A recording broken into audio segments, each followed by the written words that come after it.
12वीं के computer science की स्कीम जो नई 2025 है वो डिस्कस करने जा रहे हैं। ये न्यू स्कीम है। इस स्कीम के अकॉर्डिंग यहाँ पर आप लोगों को सीरियल नंबर नज़र आ रही है, यूनिट नंबर और किस यूनिट से कितने एमसीक्यूज आएंगे, कितने शॉर्ट क्वेश्चन आएंगे और कितने लॉन्ग क्वेश्चन आएंगे। और इस तरह से नीचे थोड़ा सा डिस्कस करेंगे कौन से क्वेश्चन में कौन कौन से चैप्टर शामिल होंगे। तो डिटेल से डिस्कस कर लेते हैं।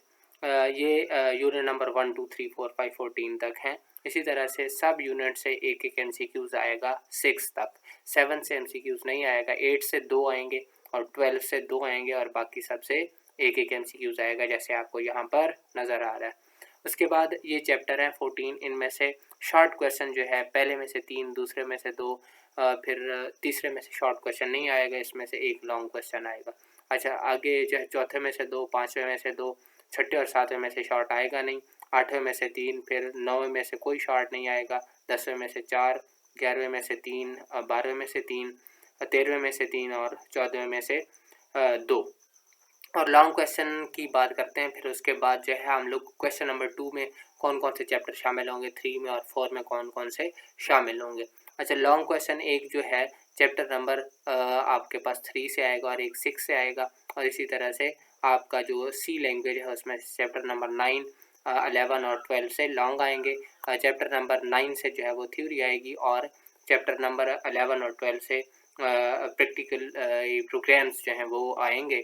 तो उसके बाद यहाँ पर पिछले साल आपको पता है 8वें चैप्टर से लॉन्ग आया था। अच्छा खैर, ये स्कीम है नई 2025 की। नीचे आ जाते हैं जी, क्योंकि हमारे पास क्वेश्चन नंबर 1 होता है एमसीक्यूज और ये आपको सारे एमसीक्यूज जो है यहाँ पर नज़र आ रहे हैं चैप्टर वाइज। ठीक हो गया। अब क्वेश्चन नंबर 2 में कौन कौन से चैप्टर शामिल होते हैं, किस चैप्टर से कितने क्वेश्चन आने हैं, वो मैंने आपको बता दिया है। यहाँ नीचे भी मैं आपको एक बार डिटेल से दोबारा बता देता हूँ। एमसीक्यूज के बाद सवाल नंबर 2 जो होगा उसमें से चैप्टर 1, 2, 4 और 5 शामिल होंगे। 1 में से कितने क्वेश्चन आएंगे ये सामने लिखा हुआ है, 2 में से 4 में से और 5 में से 3, बाकी सब से 2 क्वेश्चन आएंगे। 2 के बाद क्वेश्चन नंबर 3 है। क्वेश्चन 3 में जो है वो जो चैप्टर शामिल होंगे वो 8, 10 और 14 है। 8 में से 3 क्वेश्चन आएंगे वो भी थ्योरी के, और 10 में से 2 और 14 में से भी 2 जो है वो क्वेश्चन आएंगे। और इसके बाद जो है ये जो 10 है इसमें से एक थ्योरी, एक एरर फाइंड करने वाला कोड में से और एक आउटपुट फाइंड करने वाला क्वेश्चन आएगा।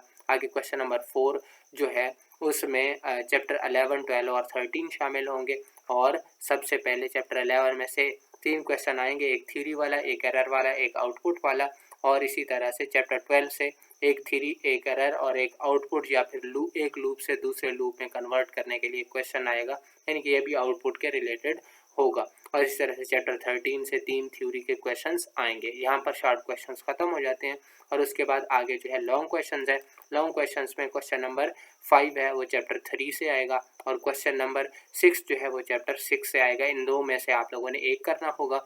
और उसके बाद इनके अगर आप एक चैप्टर तैयार कर लें तो आपका ये एक लॉन्ग डेटाबेस में से क्लियर हो जाएगा। और उसके बाद सी लैंग्वेज आती है आपकी, बल्कि नहीं, हाँ, यहाँ पर आता है क्वेश्चन नंबर 7, चैप्टर 9 में से थ्योरी आएगी। क्वेश्चन नंबर 8 चैप्टर 11 में से प्रोग्राम आएगा और क्वेश्चन नंबर 9 चैप्टर 12 में से प्रोग्राम आएगा। तो इन 3 में से आप लोगों ने 2 करने हैं, जो कि आप 9 और चैप्टर नंबर 9 और 11 कर लें तो आपको क्लियर हो जाता है, या 9 और 12 कर लें तो क्लियर हो जाता है। तो इस रिकॉर्डिंग के अंदर आप लोगों ने यही कुछ जाना था। Thanks a lot.